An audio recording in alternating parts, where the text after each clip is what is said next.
Assalamu alaikum wa rahmatullahi wa barakatuh. Bismillah ar-Rahman ar-Rahim. Alhamdulillah, salatu wassalamu ala rasulillah wa ala alihi wa ashabihi wa man wala amma ba'd. Right. What if we did wudu from a container? Right? From a jug, for example. So I've got one here. Right? So let's take... Right, where are we? Okay, here we are. So we're going to take about half of this. So let's take... Right, a litre. Let's try and do it with a litre of water, all right, and see how that goes. And you'll see how much more efficient it is when you have control over how much water you pour. Okay, and so essentially what I'm demonstrating to you is what it's like to make wudu with less water, all right, and what the kind of issues are that will come up. Okay, inshallah. So that's about a litre. Okay, so already we know now immediately when we're using a jug or something like that, we're one-handed. So you'll notice now that it works seamlessly with the kind of instructions that you find in the fiqh books, because that's how people in the past would have done wudu. They would have done it with a jug or something similar. Okay, so now everything becomes, and it takes a certain amount of time, and everything now becomes clear in terms of doing things 3 times and so on, because you can't really do it any other way. So washing your hands 3 times, right? So you know, we've already covered the bit about the niyyah and everything, but let's just go back. So you make your intention, then Bismillahir Rahmanir Rahim, and then you begin, right? So right hand, wash it, all right, 3 times. Maybe I used too much water there, I could use less. All right, so there you go, twice. So now I have complete control over how much water I pour. Okay, left hand. And now suddenly wudu becomes something that you pay a much more attention to. Okay, you're much more attentive to everything that you're doing. You're not just rushing through it because you've got a tap pouring all over you. Okay, so there you go. Hands done. And then, you know, you just see work. I've already done it before, I've shown it to you before, I won't do it again. Okay, and then basically, so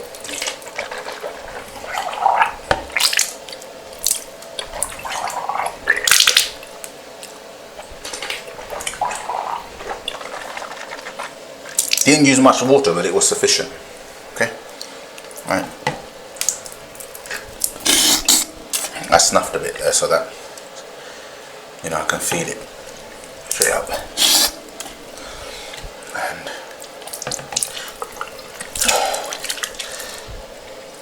okay, so that's rinsing my nose. Now, when washing my face, right, just for the sake of, you know, like you having the use of both hands, what I would do is pour the water into one hand, and the amount of water you take into one hand is sufficient. And then basically bring the other hand in and spread it over now between both hands, and then you'll notice how it's, you know, much more efficient because you're using less water. And this is when doing it from a jug might not be enough if you do it just once, if you're using less water. Okay, so you might have to do it, inevitably do it twice. And remember, the minimum is that the water has to be dripping. Okay, so I wasn't sure just then. So do you remember that one of the makruhat of wudu, that you have to be sure, and that means, you know, you shouldn't leave it if you're uncertain. Right now it's a little bit uncertain because nothing is dripping. So really I haven't, in a sense, I haven't even done it once yet properly. All right, if you consider the 3 times. But if you were to then do it sufficiently over 3 times, then it's fine. So one way to do that is to just, you know, one hand, all right, and go over it, simply because I got more water pouring. Now I'm certain, so this much would be sufficient.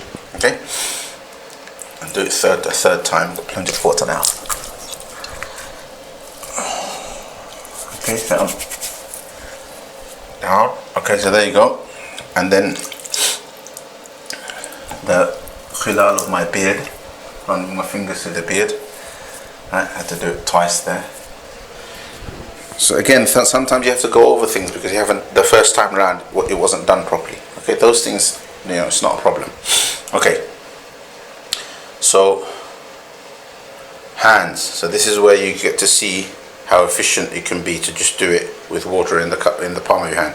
And this is a skill, by the way, not letting the water fall. Right. So let the water fall down. Go over everything. Right, make sure that you've covered it. There you go. Slowly let it go down.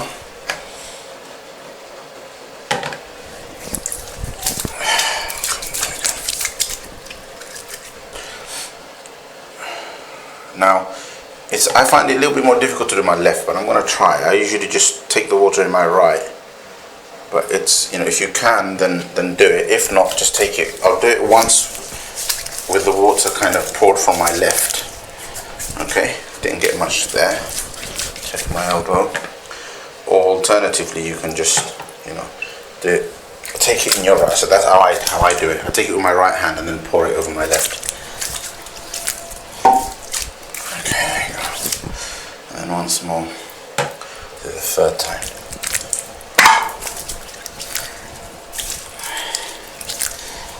Okay, and then take water, take it into both hands, wet both hands, and then go over in between the fingers. Okay, so there you go. So how much water have I used so far?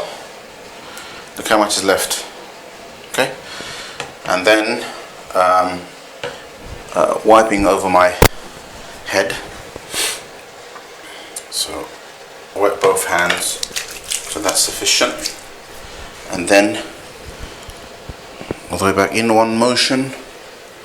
Okay, inside the ears and over. Alright.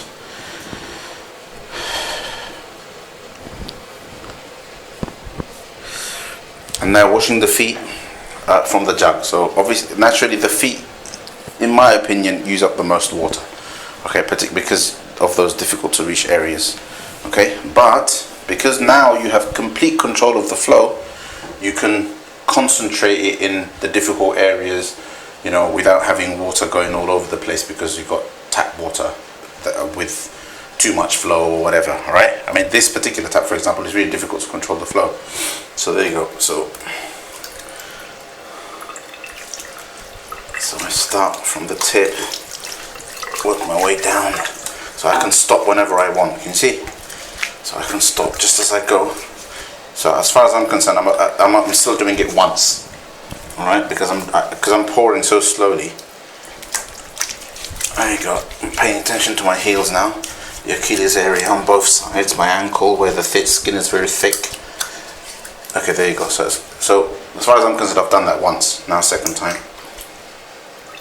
So inside the nails are a bit long, so make sure you get water into that. Okay, so if you notice, I've already made sure that water gets in between my toes, right? But the takhleel at the end is just it's an additional sunnah. Okay?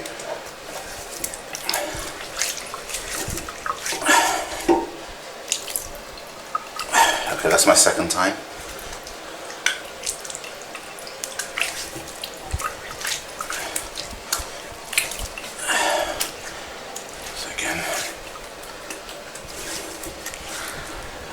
Right foot, now left foot, same thing.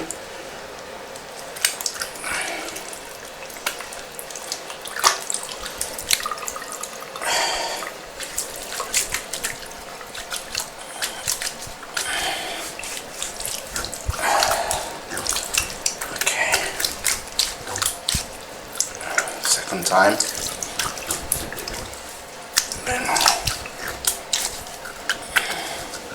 And third time.